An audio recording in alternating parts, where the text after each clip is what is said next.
Bom dia, graça, paz e misericórdia. No projeto Leia a Bíblia Comigo, nós estamos no livro de Ezequiel, no capítulo 31. Hoje, dia 9 de setembro, é um dia bem especial. Minha netinha completa mais um ano de vida, 8 anos, né? Alice, um presente de Deus para nós. E vamos meditar na palavra de Deus e aprender aquilo que o Senhor tem para nós, né? A grande lição desse capítulo 31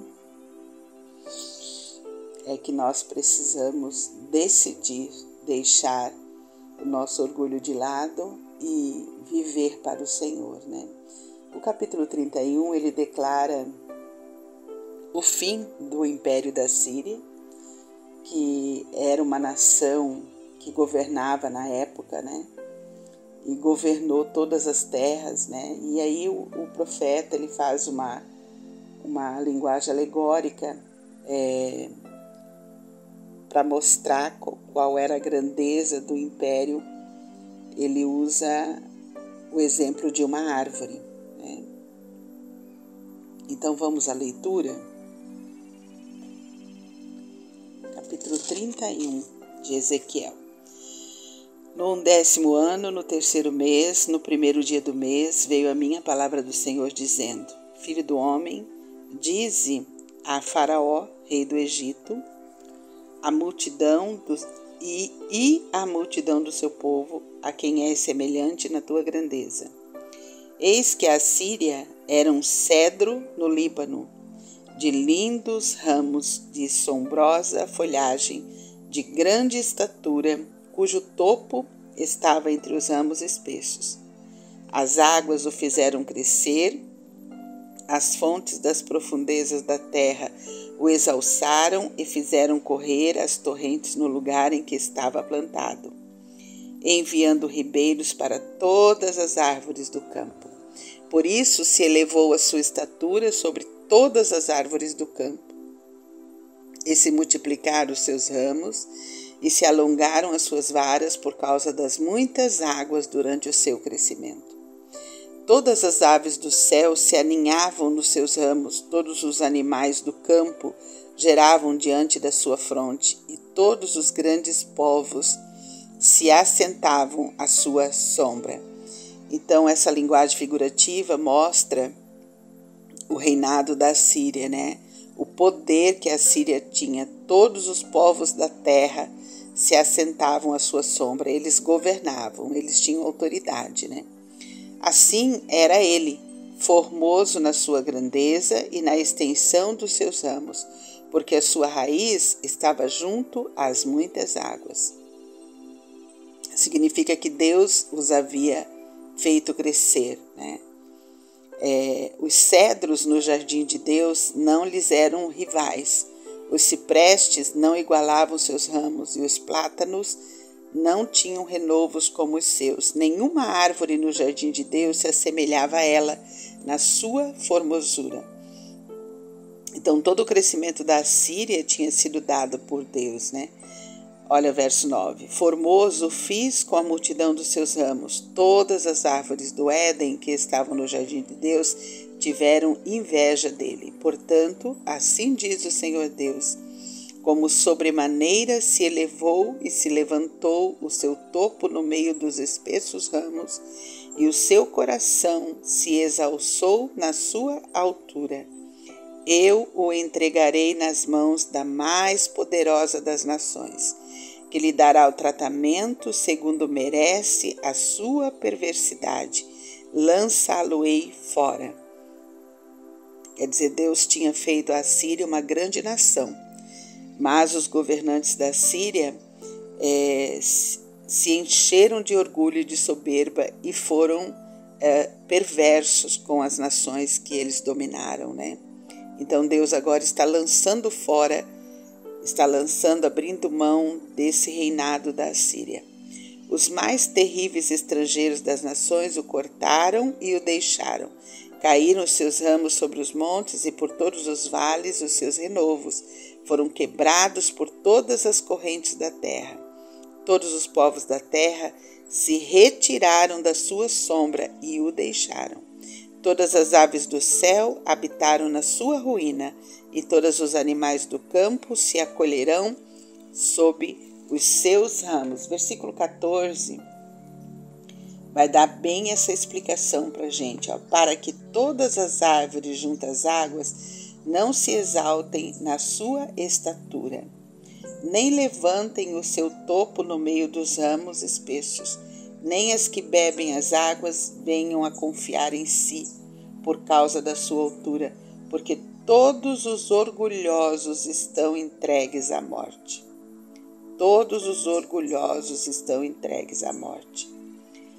E se abismarão as profundezas da terra, no meio dos filhos dos homens, com os que descem a cova. Então aqui a gente tem o relato do fim desse império da Assíria e o que os levou ao fracasso. Foi o orgulho que os levou ao fracasso. Versículo 15, assim diz o Senhor Deus, no dia em que ele passou para o além, fiz eu que houvesse luto, por sua causa cobri a profundeza da terra, retive as suas correntes e as suas muitas águas se detiveram. Cobri o Líbano de preto por causa dele, todas as árvores do campo desfaleceram por causa dele. Ao som da sua queda, fiz tremer as nações, quando o fiz passar para o além com os que descem a cova. Todas as árvores do Éden, a fina flor e o melhor do Líbano, todas as que foram regadas pelas águas se consolavam nas profundezas da terra. Também estas com ele passarão para o além e juntar-se-ão aos que foram transpassados à espada. Sim, aos que foram seu braço e que estavam assentados à sombra no meio das nações. A quem, pois, é semelhante em glória e em grandeza entre as árvores do Éden? Todavia, descerás com as árvores do Éden às profundezas da terra, no meio dos incircuncisos jazerás com os que foram transpassados à espada. Este é Faraó e toda a sua pompa, diz o Senhor Deus. Então aqui o decreto, de Deus sobre o reinado da Síria que havia acabado. A nação da Síria se encheu, permitiu encher o seu coração de soberba, de arrogância, se exaltou acima do Deus vivo e verdadeiro e teve a sua queda decretada por Deus, E aí é interessante a parábola da árvore aqui.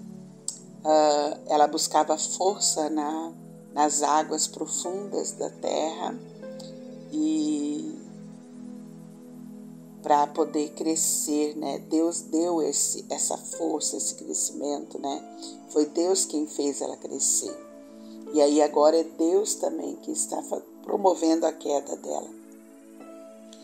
Eu quero pensar que assim como a árvore, ela não deve crescer demais, porque quando a árvore cresce demais, ela fica à mercê das tempestades, das tempestades virem e derrubarem, e a gente poderia dizer então, que a árvore quando cresce demais, ela fica à mercê da ira de Deus, Ou ela fica à mercê do ciúme, da inveja do ser humano que vai lá, o lenhador, e corta, a derruba, Assim também somos nós, os seres humanos, Nós precisamos pensar sobre isso, porque tem gente que cresce demais, coloca sua confiança nas suas posses, na sua posição, no seu status, e permite que essas coisas, esses bens materiais, as riquezas, os bens materiais, encham o seu coração de soberba, de exaltação. E nós não devemos permitir que a soberba enche o nosso coração, porque a soberba, essa exaltação toda, ela produz em nós falsas ilusões. O soberbo, a pessoa soberba, acontece com ela da mesma forma que está falando aqui da árvore. né? A árvore, na verdade, queridos, ela tem dois grandes inimigos, a tempestade e o lenhador. Tá? E o ser humano que se deixa encher pela soberba tem também dois grandes inimigos. A ira de Deus, porque a queda é iminente, né? O texto bíblico de Provérbios diz que a altivez precede a queda, o orgulho precede a queda, né? Então, a pessoa, quando ela se enche, se permite encher de soberba, ela vai ter dois grandes inimigos. Um é o próprio Deus e o outro é a inveja, o ciúme dos homens que vão derrubá-lo, né? Assim como a árvore, a tempestade a derruba se ela está alta demais, e também o lenhador. São dois grandes inimigos que uma árvore grande e frondosa tem. Assim também os seres humanos. Nós também teremos dois grandes inimigos se nós permitirmos que o nosso coração se ensoberbeça, que o nosso coração se exalte, que a gente comece a ficar autossuficiente, a ficar independente, que a gente se desvia do caminho do Senhor, né? Então, a grande lição para mim nesse texto da derrota da Síria está em que riqueza, posse, status, né? Não levamos para o além conosco essas coisas. Se tivermos a nossa vida com o nosso olhar somente nas coisas terrenas, nós nunca vamos experimentar o sobrenatural de Deus. Porque só dá para experimentar o sobrenatural de Deus se nós não estivermos conectados no natural, as coisas naturais, né? As experiências espirituais, o sobrenatural de Deus não pode acontecer para quem vive apenas no natural. Se você tem uma vida fundamentada na sua riqueza, na sua posse, no seu status, na sua posição social, você jamais vai conseguir experimentar as coisas espirituais. Porque não tem lugar no coração para experimentar as coisas sobrenaturais quando a gente fica só com o olhar no natural. Vamos orar. Querido Deus, amado Pai, nós te louvamos nessa manhã. Senhor Deus, muito obrigada, Pai, pela Tua palavra. Obrigada, Pai, porque nós podemos sempre, Pai, ouvir a Tua voz, ouvir o Teu conselho, ouvir a Tua palavra para nós, Pai. Obrigada porque nesse dia que se inicia, nós iniciamos, ó Pai querido, agradecendo o Senhor por mais esse dia. E eu quero, meu Senhor, te agradecer, Pai, pela vidinha da Alice, que hoje completa mais um ano de vida, completa aí seus 8 anos, Pai, uma bênção. Pai, quero te pedir por ela, quero pedir a tua bênção sobre a vida dela, teu cuidado, tua proteção, tua provisão, Pai. Derrama sobre ela, Pai, os teus braços fortes, Pai, para protegê-la de todo o mal. Deus de amor, Deus de graça, nós entregamos e te agradecemos pela vida da Alice, Pai. Abençoa a sua vida no dia de hoje, no dia do seu aniversário, Pai querido. Que ela possa continuar sendo um farol que ilumina para o caminho, Pai. Deus de poder, eu te peço pelos nossos amigos de perto e de longe, abençoa a vida deles no dia de hoje. Paizinho querido, eu oro a Ti, Pai, pela minha sobrinha, Carla Fabiana, Deus, que ela possa vencer, ó Deus, essa luta contra o câncer, Pai, que o Senhor dê a ela a vitória. Pai, que a cirurgia que será marcada, Deus, que essa estratégia médica, Pai, tenha sucesso em nome de Jesus, ó Pai. Prepara toda a equipe de médicos que estarão ali, ó Pai querido, atendendo a Carla Fabiana. Cuida, Pai, sua família ali em Chapecó, Deus, nós te pedimos por eles, Pai.